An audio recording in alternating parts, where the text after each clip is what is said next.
I nurture a powerful love for all that wilderness represents.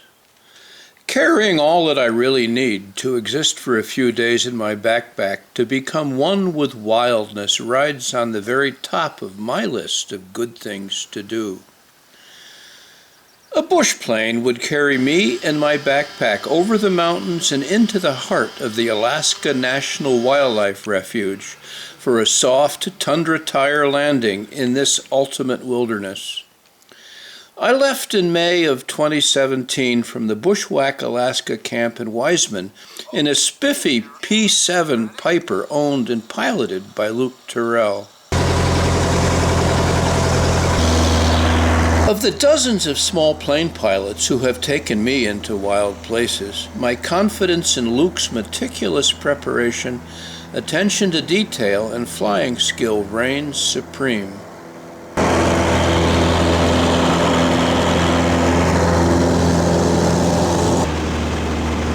We lifted off the Wiseman runway with a good view of the Bushwhack Alaska complex in my little summer home tucked in next to the airplane hangar.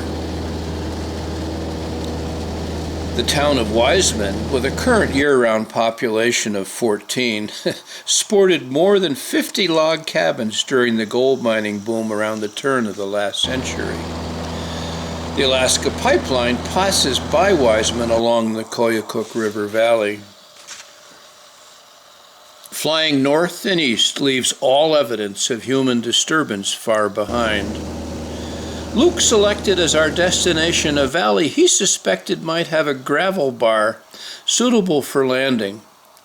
It was located some 70 air miles from Wiseman near the center of the Arctic National Wildlife Refuge, a few miles short of the Continental Divide. Here the Brooks Range of mountains rises along the current flight path with peaks approaching more than 7,000 feet in elevation. I shall never lose my fascination with the geology, infinitely diverse landforms, and timeless erosional forces. The kaleidoscope of snowfields, cirque bowls, grinding glaciers, and rushing waters serve as one of nature's ultimate galleries of art, and will always generate wonder and curiosity in my soul.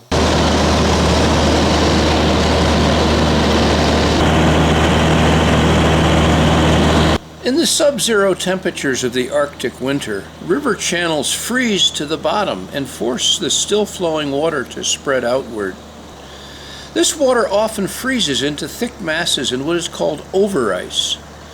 The overice actually provides very acceptable landing surface and often remains intact well into the summer. As we approached my valley, that, by the way, included a glimpse of 2 grizzly bears, Luke selected a gravel bar for a test landing.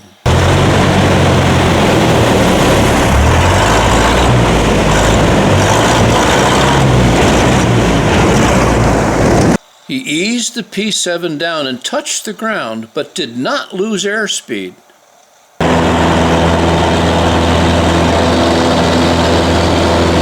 He lifted off, wheeled around again, and ultimately set the plane down on what had proven to be a suitable surface.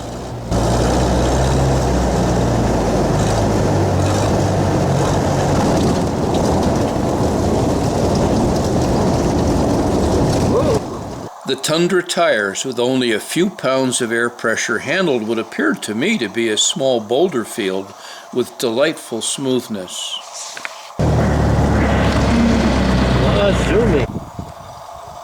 Without ceremony, I offloaded my pack and posed for a moment in the middle of my wilderness valley. Wildlife Refuge, for real. And I wouldn't call this a gravel bar, I'd call this a boulder bar, or a cobble bar anyway.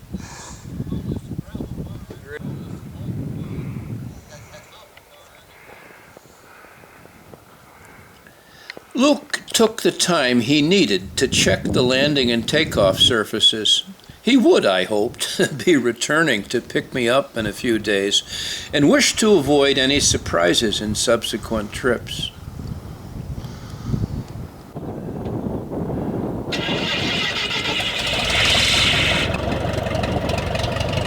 I stood off to the side as Luke warmed up his Piper P7, wondering what I had gotten myself into. My stout spruce walking stick with a dull point would serve as my only protection should a grizzly bear take offense at my presence in his or her home. The incredible feeling of being totally alone, some 30 miles from the nearest human presence, has a truly spiritual quality. Silence, solitude, and a sense of self-sufficiency sing in my soul. The tiny tent, barely big enough for me and my boots, will be my warm, dry, and mosquito-free home for the next few days. Hiking across the valley and up the mountainside provided a broad view of the land surrounding my temporary home.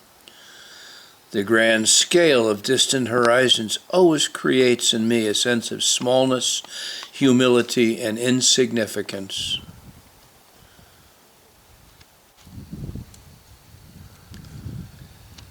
The land beneath my feet, permanently frozen that it is, supports an incredible variety of richly colored lichens. These are well able to withstand the harsh climate. Species here, unlike any I had observed further to the south, capture my curiosity and appreciation.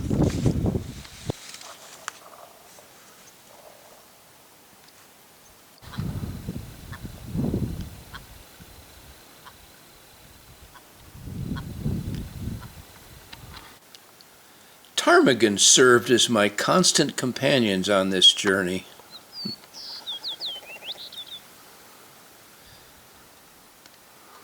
Courtship vocalizations, visual displays entertained me for my entire stay. The white winter plumage and feathered snowshoe-like feet give way to the summer plumage. These creatures did not perceive me to be a threat and did not take flight as I approached to capture video images. The camouflage summer coloration renders them nearly invisible unless they move. Small bands of caribou grazed through my valley while I was present. Luke and I observed a number of moose and grizzly bear from the air on both legs of our journey. I did not come face to face with either while I was present, but take the liberty of sharing close encounters that occurred on previous trips.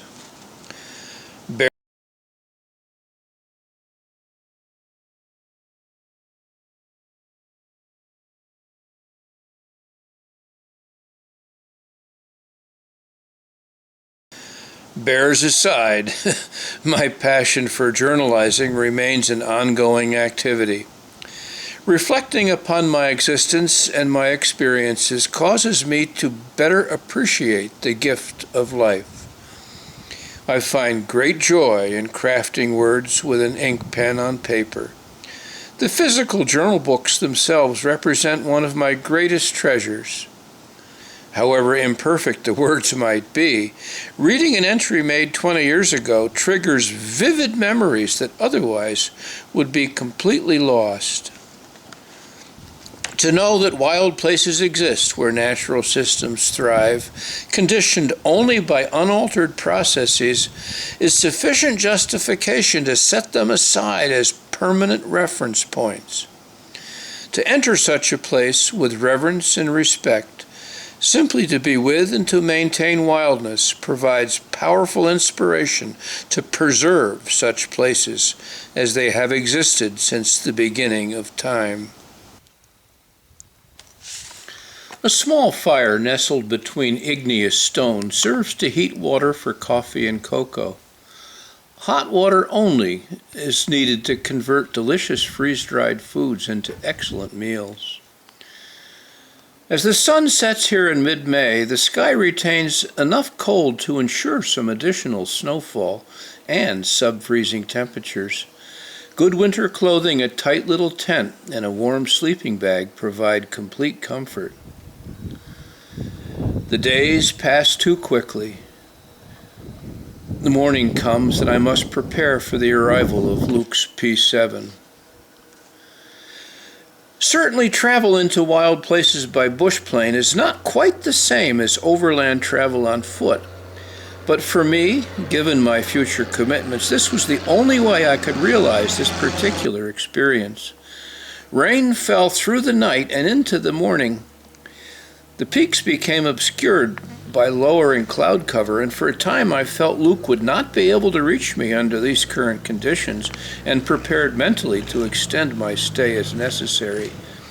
I did welcome his arrival. He landed without incident, loaded me and my backpack into the plane, and taxied up and away. In the words of Robert W. Service, "The summer no sweeter was ever, the sunshiny woods all a-thrill, the grayling a-leap in the river, the bighorn asleep on the hill. The strong life that never knows harness, the wilds where the caribou call, the freshness, the freedom, the farness, oh God, how I'm stuck on it all. There's a land where the mountains are nameless and the rivers run God knows where. There are lives that are erring and aimless and deaths that just hang by a hair.